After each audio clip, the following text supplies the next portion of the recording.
Kembali di Sapa Indonesia Pagi, Saudara. Wakil Ketua Umum Partai Golkar, Erwin Aksa, merespons kabar akan bergabungnya Presiden Joko Widodo ke Partai Golkar. Wakil Ketua Umum Partai Golkar, Erwin Aksa, membenarkan salah satu agenda Munas Partai Golkar Desember mendatang adalah pemilihan Ketua Umum Partai. Menurutnya ada sejumlah syarat yang harus dipenuhi untuk menduduki kursi Ketua Umum. Di antaranya mulai dari pernah menjadi pengurus Partai Golkar selama 1 periode penuh, hingga terus-menerus menjadi anggota Partai Golkar selama 5 tahun. Memang di Desember 2024, Golkar memiliki agenda besar yaitu Munas Partai Golkar. Dan salah satu agenda dalam Munas tersebut adalah memilih Ketua Umum Partai Golkar.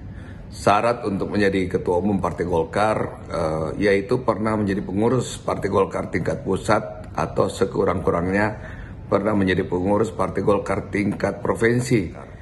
Partai Golkar memiliki meritokrasi, ya, jenjang karir sangat dihargai di Golkar, sehingga Golkar memiliki infrastruktur dan kaderisasi yang baik, dan inilah yang sedang dibangun di Golkar. Sementara itu, terkait kabar bergabungnya Jokowi ke Partai Golkar yang kian kencang berhembus, politisi PDI Perjuangan Deddy Sitorus menyebut hal itu diserahkan pada Presiden Jokowi untuk menentukan pilihannya.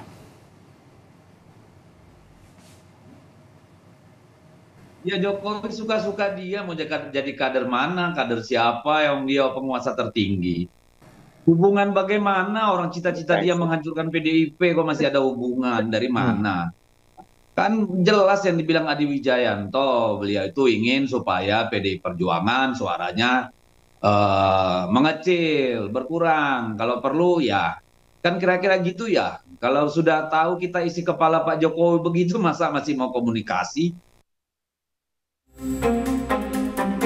Pasca pemilu 2024, isu bergabungnya Presiden Joko Widodo ke Partai Golkar kian kencang berembus.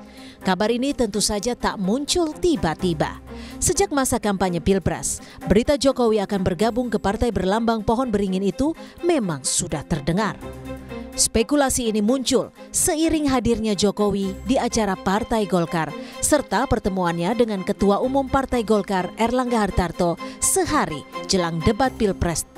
Dan yang tak kalah memancing spekulasi, yakni ketika Jokowi mengenakan dasi kuning saat hendak bertolak ke Jepang Desember tahun lalu.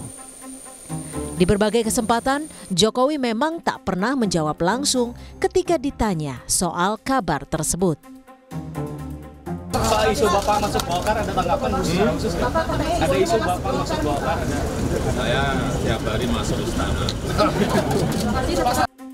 Kabar akan bergabungnya Jokowi ke Partai Golkar direspon Wakil Presiden ke-10 dan 12 yang juga mantan Ketua Umum Partai Golkar, Yusuf Kala. JK menyebut siapa saja bisa gabung Golkar, tapi untuk menjadi Ketua Umum ada tahapan dan aturan yang harus dipenuhi. Di antaranya minimal 5 tahun jadi pengurus. Ya, semua orang bisa bergabung ke Golkar. Tapi tentu dengan cara-cara bergabung aja boleh, apa tidak boleh. Menurut Bapak berarti Pak Jokowi tapi cocok ya Pak masuk Partai Golkar secara karakteristik begitu yang Pak JK? Ya, semua orang bisa, kamu juga bisa. Hah? Boleh, tapi untuk jadi pengurus ada aturannya. Kalau untuk jadi ketua atau jadi apa harus minimum 5 tahun, harus menjadi pengurus. Lantas di tengah panas dinginnya hubungan Jokowi dengan PDI Perjuangan, akankah Jokowi berlabuh ke Partai Golkar? Tim Liputan, Kompas TV.